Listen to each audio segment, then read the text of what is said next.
Y bueno, vamos a seguir con el resumen de noticias. Ya hemos visto ayer lo que pasó en la Suprema Corte de Justicia. Se invalidó la segunda parte del paquete de reformas político-electorales 2022-2023. Y bueno, parte de la argumentación se ha señalado que es por violaciones al procedimiento legislativo. Eso es parte de lo que se ha argumentado. Y bueno, a esto se agrega, y ya gracias por el comunicado, en esto vemos, el Pleno determinó que el Congreso de la Unión transgredió los artículos 71 y 72 de la Constitución Federal relacionados con el principio de deliberación democrática. Y dos, la jurisprudencia de la Corte ha establecido que necesariamente en el proceso legislativo se debe de garantizar la participación plural e igualitaria de todos los grupos representados en el Congreso. Eso es lo que está concluyendo la Corte el día de ayer. No hay novedad, ya había dicho el presidente pues que eso iba a ocurrir. Y bueno, sí nos preocupa muchísimo a nosotros, porque después de esto vendrá lo del intento también de echar para atrás, lo ponemos entre comillas, de tirar en algún sentido la reforma también que se hizo a la ley de minería. Ya está también en la Suprema Corte, ya se ha presentado una acción de inconstitucionalidad por parte del PRI, del PAN y del PRD. Y bueno, pues eso también será parte de lo que vendrá en los próximos días en la Suprema Corte, y nos preocupa, pero también eso es algo que hay que señalar. Y bueno, seguimos como respuesta en otra noticia, como respuesta a la Consejería Jurídica del Ejecutivo Federal. Se señala que la Corte ha resuelto desde hace más de 15 años y en más de 30 ocasiones que el procedimiento legislativo definido en nuestra Constitución es la base del régimen democrático y no un mero formalismo. Recordemos que el día de ayer le presentamos también la posición que tenía la Consejería Jurídica del Ejecutivo Federal en torno a la resolución de la Corte que tendría el día de ayer. Y bueno, están dando respuestas también a esto. Y bueno, son aquí, ellos dicen son 30 en 30 ocasiones. Yo tuve la oportunidad de estar en 3 periodos, en 3 momentos en la Cámara de Diputados, en 3 periodos legislativos. Y bueno, hubo aprobaciones de reformas legales muy, muy importantes. Y nunca, y además estamos hablando no de 30, sino de muchísimas. Hoy incluso señalaba el presidente una muy, muy importante. Digo, no me tocó estar ahí en ese momento, pero sí en una segunda parte me tocó, no me tocó ver esta reforma que se hacía pues a toda la legislación agraria, a la legislación a la ley de aguas nacionales, a la ley minera, también de cómo se aprobó en el marco de la reforma al artículo 27, que se aprobó también de una manera rápida. Y bueno, nunca fue cuestionado después esto en la Suprema Corte, ni ninguna otra ley que fuera enviada por parte del Ejecutivo, ni también por parte en ese momento del grupo de poder, jamás, ¿no? Entonces, bueno, esto es también inédito. Ellos hablan de 30 casos, pero estamos hablando aquí no de 30, sino de miles de casos que sean, y todas las reformas que decía el presidente, no solo constitucionales, sino también en términos de las leyes secundarias, que han sido muchísimas, y muchas de ellas sabemos cómo se aprobaron, y nunca la Suprema Corte hizo esto que se está haciendo hoy día, ¿no? Pero bueno, es parte, sabemos, decíamos de ayer, de esta batalla y de esta lucha que se está dando en nuestra nación. Y bueno, pues decimos, nos preocupa muchísimo porque viene el cuestionamiento, esta acción de inconstitucionalidad a la ley de minería y a otras leyes, ¿no? También está, junto con la ley de minería, está también la ley de ciencia y tecnología, la ley CONACYT, y bueno, también pues se va a intentar detener, y ya vimos pues lo que está ocurriendo. Entonces es muy probable que esto suceda de ambas leyes y de otras, pero en particular les preocupa mucho lo de la ley de minería. Ya vimos también cómo 2 empresas ya han ganado, una empresa, la de First Majestic, ha ganado ya también parte del amparo en torno a lo del artículo 5 transitorio de la ley minera, y la otra minera canadiense también, que ha ganado también ahora en torno a pero es en primera instancia en torno a la aplicación de la totalidad de la ley. Pero bueno, lo fuerte vendrá en los próximos días en la Suprema Corte. Y bueno, y en otra noticia, pasando a otro tema de lo que hemos estado hablando aquí, que ayer también dimos cuenta, finalmente el Banco de México decidió ya no seguir subiendo la tasa de interés. Eso es una buena noticia en el sentido de que, bueno, los créditos ya no se seguirán incrementando, lo que tenemos que pagar a partir de un crédito contraído ya no se seguirá incrementando en este momento. Y bueno, se ha decidido dejar en 11.25 en pues concordancia con la decisión también de la Reserva Federal en Estados Unidos. Y bueno, eso es una noticia importante en el sentido de que, bueno, la tasa de interés en México, a diferencia de Estados Unidos, pues es muy alta en este momento. Estamos en 11.25 y en Estados Unidos está en 5.25. Por supuesto que eso tiene también efectos en los mercados financieros y también en esto de que llamamos el capital golondrino. Así es que qué bueno que finalmente se detuvo este incremento de la tasa de interés, porque no solamente hay repercusiones en el mercado financiero también, sino en la economía real. Y bueno, eso también se dio en el marco de lo que ya ayer dábamos a conocer de el anuncio que hizo el día de ayer el INEGI y que es retomado por la Secretaría de Hacienda y Crédito Público en torno a la inflación general, que esta se ubicó en la primera quincena de junio en 5.18%. Esta es la inflación anual. No olvidemos que eso es lo que está señalando la Secretaría de Hacienda, retomando también esta información del Instituto Nacional de Estadística y Geografía. Y no olvidemos que hay otras naciones revisando la última inflación a nivel mundial, como Argentina, que también estaremos abordando el tema de Argentina. Bueno, vemos cómo allá está en 114% la inflación, explicada por varios fenómenos que están ocurriendo y que muchos son heredados de las administraciones anteriores o en particular del crédito aceptado y del préstamo aceptado en la administración anterior de Fernández. Y bueno, pues viven una realidad durísima, pero bueno, aquí estamos en 5.18% de inflación. Decíamos al día de ayer y antier, pues que la inflación sigue creciendo, está en 5.18, es decir, hay inflación, pero bueno, se está deteniendo y es la inflación hasta ahorita la más baja de América Latina. Eso también nos parece importantísimo aquí señalarlo. Y bueno, y en otro tema que nos interesa mucho detenernos, muchísimas gracias, estamos viendo ahí el comunicado que también sacó el día de antier el INEGI y lo que finalmente señala la Secretaría de Hacienda. Y bueno, y en otro tema que nos interesa muchísimo iniciar también con ustedes, con la querida audiencia, pues esta información de lo que ha ocurrido en estas semanas con el regreso a la Facultad de Economía de la UNAM con Ciro Murayama. El día de ayer recibimos por parte, bueno, ustedes sabrán, les he comentado y a los que no sepan, pues yo soy egresada de esa Facultad de Economía y el día de ayer pues recibimos varias información, oficios de varios profesores señalándonos que Ciro Murayama, una vez que regresa a la Facultad de Economía, bueno, él pide ser sometido a un proceso de evaluación para entregarle los estímulos y bueno, deciden dispensarle la evaluación y entregarle el nivel de estímulos más alto de un estímulo que se conoce el programa de primas al desempeño del personal académico de tiempo completo, el PRIDE, el famoso PRIDE en la UNAM. Deciden dispensarle la evaluación y por una orden de una autoridad, ahorita daremos lectura a uno de los pues de los oficios que nos compartieron algunos de los profesores y de las cartas, y en particular de alguien de la comisión evaluadora del PRIDE, que ahorita daremos lectura. deciden reciben la instrucción por parte de una autoridad de la UNAM de darle el nivel más alto y no ser evaluado.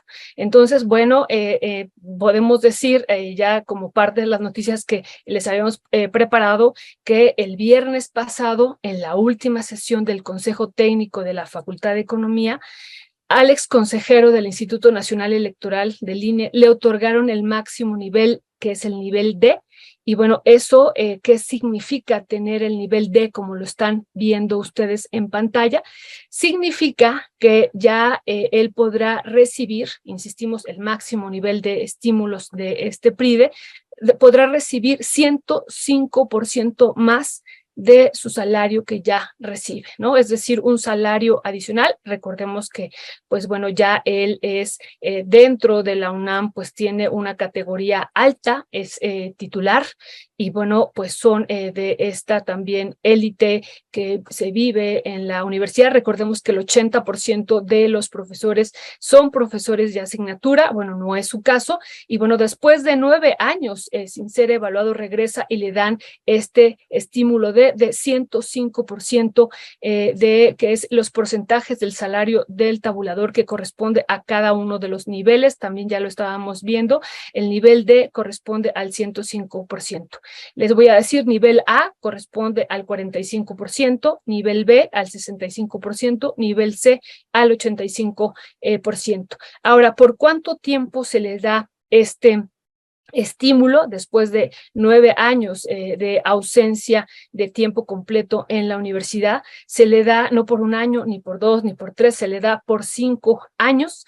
Y bueno, algo que nos ha sorprendido muchísimo el día de ayer con comunicación con varios profesores de la Facultad de Economía, decían, bueno, este estímulo se da por 5 años, pero no solo eso. Es prácticamente un hecho que una vez que un profesor recibe el estímulo, el máximo estímulo nivel D, pues sea permanente, sea prácticamente vitalicio de por vida, ¿no? Entonces eso pues nos parece muy grave. No estamos hablando, insistimos, de 1 año, sino ya de 5 años autorizados con el máximo nivel de estímulos, que implica 105% más de su salario que ya recibe, más los otros elementos de la antigüedad que también están incluidos aquí en este PRIDE.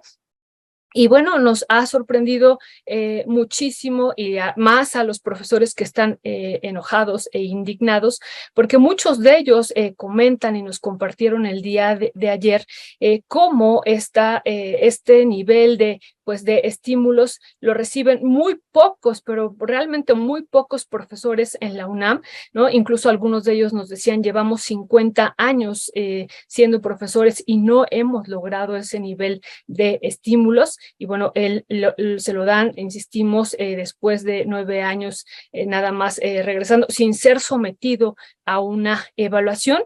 Y no solo eso, que también nos parece pues importante decirlo, pues que una sensación que hay por parte de varios profesores es que desde su perspectiva, dado como fue incluso la orden y la instrucción que recibieron la comisión evaluadora, pues es un premio por parte de algunas autoridades universitarias, y pues un premio también hacia el comportamiento, dicen ellos, hacia el gobierno del presidente Andrés Manuel López Obrador.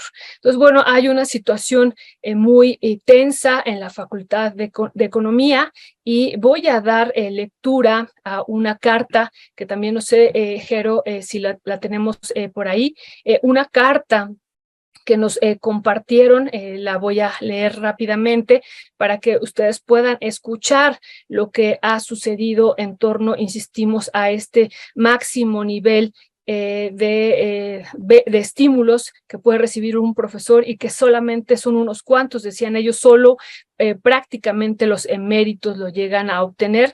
Y bueno, pues aquí nos parece muy importante decir que después de 9 años, pues en ausencia de tiempo completo, se lo están dando al profesor Ciro Murayama.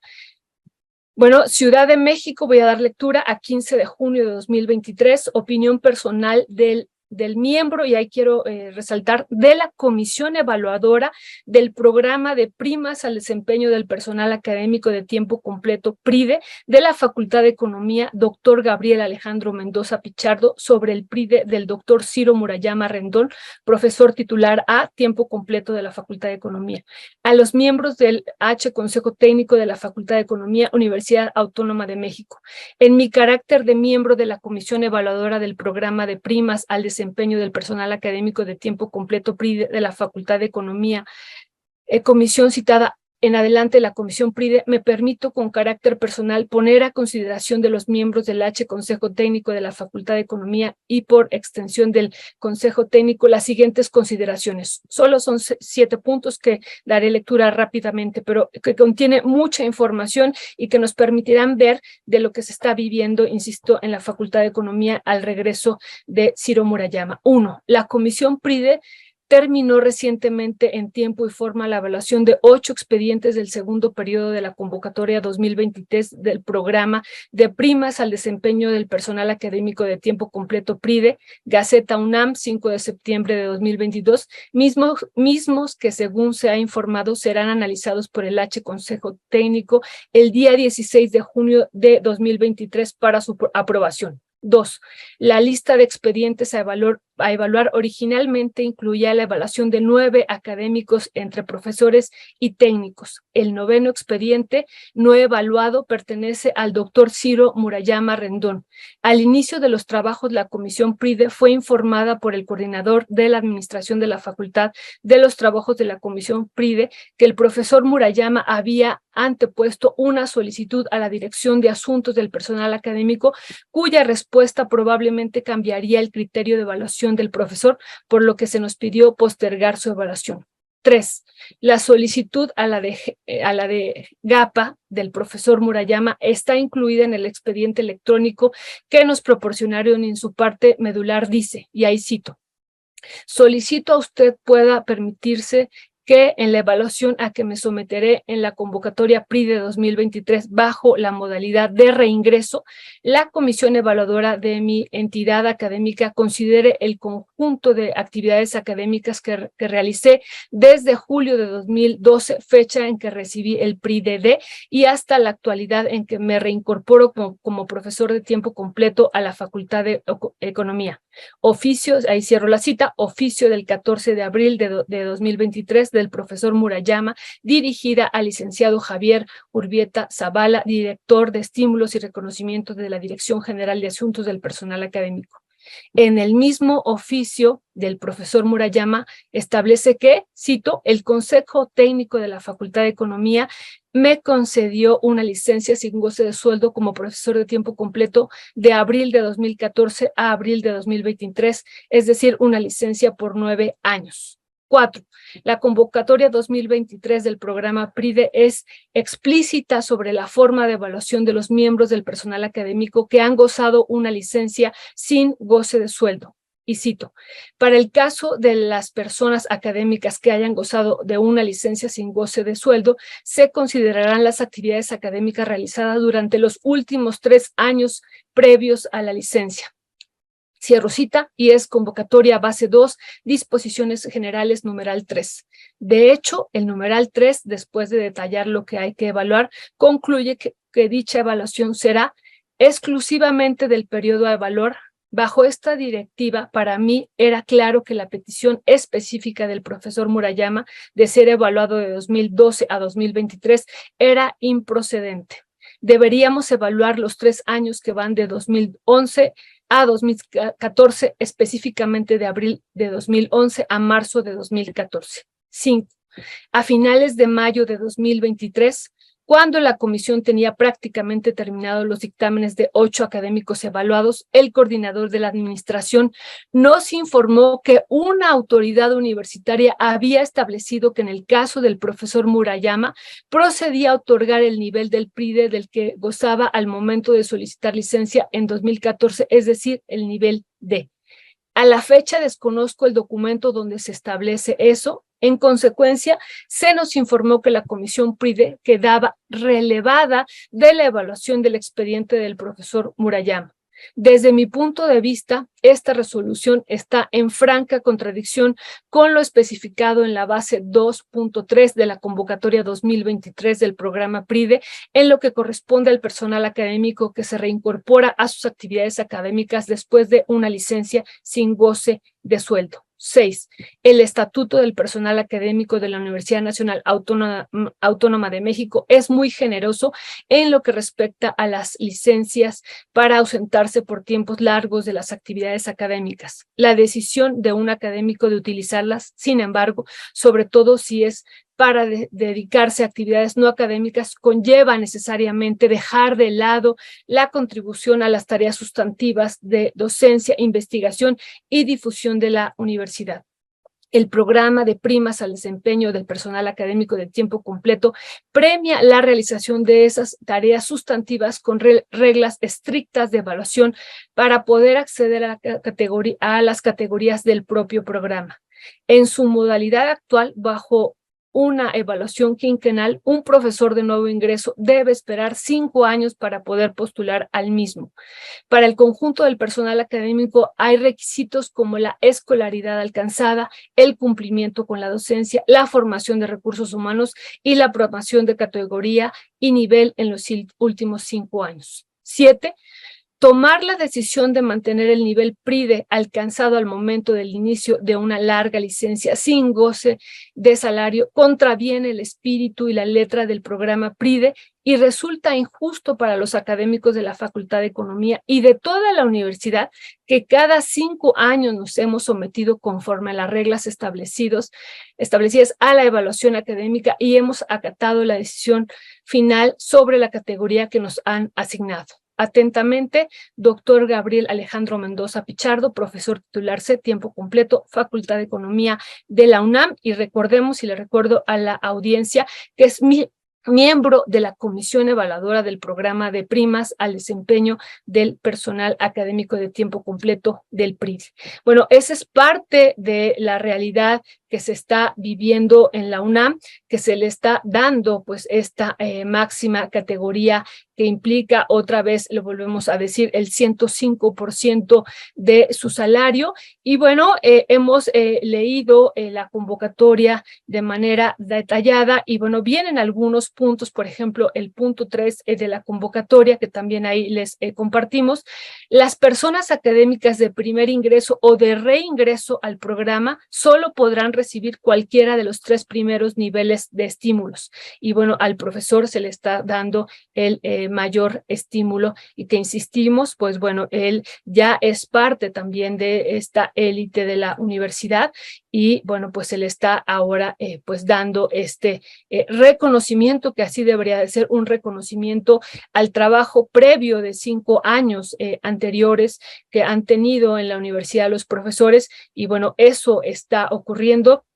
Y nos parecía importante detenernos aquí justo por lo que se vivió pues previamente en el INE, por esta élite también del INE que vimos que nunca aceptó respetar el artículo 127 de la Constitución, que dice que nadie puede ganar más que el presidente. Bueno, eso nunca fue respetado y todos los privilegios que gozaron pues estos consejeros electorales en el INE. Y bueno, pues ahora en la universidad alguien está dando la instrucción, como estamos viendo en esta carta que nos han compartido los profesores de manera indignada. Hay mucho enojo en la Facultad de Economía y en otras partes también de la universidad, pues por estos privilegios y por esta forma de actuar, pues de estos exfuncionarios que ahora regresan a sus puestos académicos.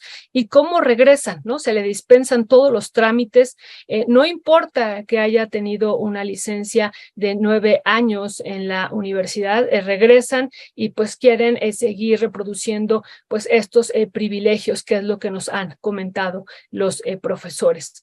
Por supuesto que vamos a seguir pues con este tema, nos parece muy importante porque decimos no es un año, son 5 años los que se le darán estímulo, que implica otra vez el 105% más de su salario. de un salario que ya es oneroso para las personas titulares en la UNAM. Recordemos, y otra vez lo volvemos a decir, el 80% de los profesores y profesoras de la Universidad Nacional Autónoma de México, pues son profesores de asignatura.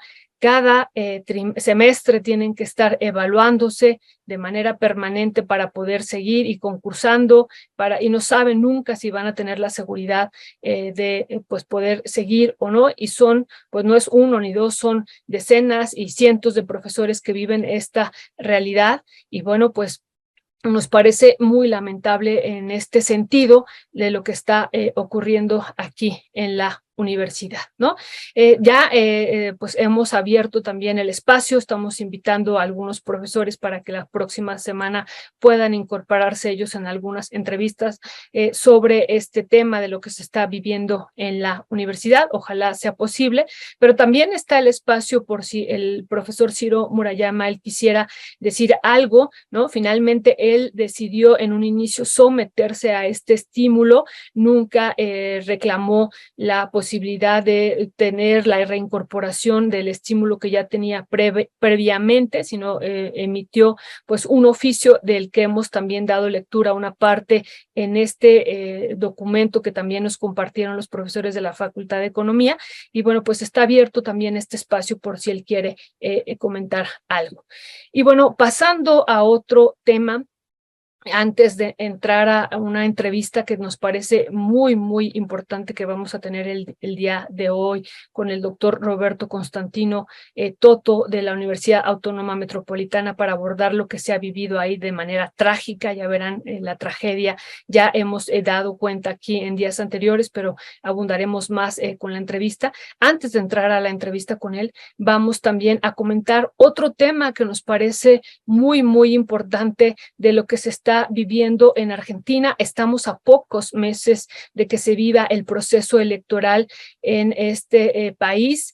Y bueno, hemos visto, decíamos hace rato, de manera preocupante la situación económica, más de 114% de un proceso inflacionario, una situación crítica que están viviendo por un proceso también previo de endeudamiento, además de este contexto a nivel mundial que está habiendo en torno al proceso inflacionario que no, pues sigue estando en el mundo, sigue esta guerra entre Rusia y Ucrania y tiene efectos, pero aquí también decíamos, pues esta deuda contraída previamente y que también ya hemos comentado, pues que parte de estos organismos financieros internacionales para someter a las naciones también latinoamericanas, pues han estado ahí permanentemente con el proceso de endeudamiento, ¿no? Si se endeuda el país, pues finalmente lo someten porque tienen que pedir nueva deuda, renegociarla y otra vez. Y no olvidemos que mucha de esta deuda en gobiernos anteriores,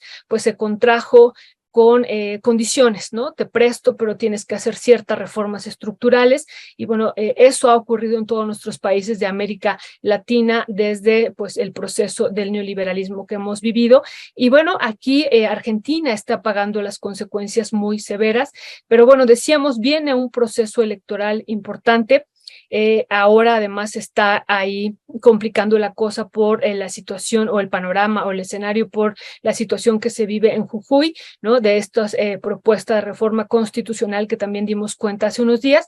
Pero bueno, aquí vamos a comentarles de algunos de los candidatos y el día de ayer Associated Press y también en la página oficial de este precandidato informaron que el ahijado político de la vicepresidenta de Argentina ya es uno de los aspirantes a presidente del oficialismo, ¿no? De acuerdo con AP, el ministro de Interior de Argentina, Eduardo Pedro, hijo de desaparecidos durante la última dictadura militar 76-83 y ahijado político de la expresidenta Cristina Fernández de Kirchner, lanzó el jueves su precandidatura a presidente de la coalición oficialista Unión por la Patria para las elecciones generales de octubre. En su cuenta de Twitter, él señaló, que también les compartimos aquí la imagen, él señaló: amo profundamente a mi país, es necesario volver a representar y defender al país federal, Recuperemos la esperanza y el orgullo de ser argentinos. Quiero ser su presidente, el presidente de todas las familias argentinas, ¿no? Esa es parte también, pues, de lo que no vamos a dejar de observar también en este espacio en torno, pues, al proceso electoral que ya estamos por vivir en Argentina en octubre. Sí, en octubre, en unos meses, ya ahí nos corregirá si nos estamos equivocando nuestra querida Nora, pero es en octubre de 2023 el proceso electoral que se vivirá en un contexto, decimos, donde la situación económica pues impactará de manera importante el proceso electoral. Bueno, vamos a finalizar ya nuestro resumen de noticias.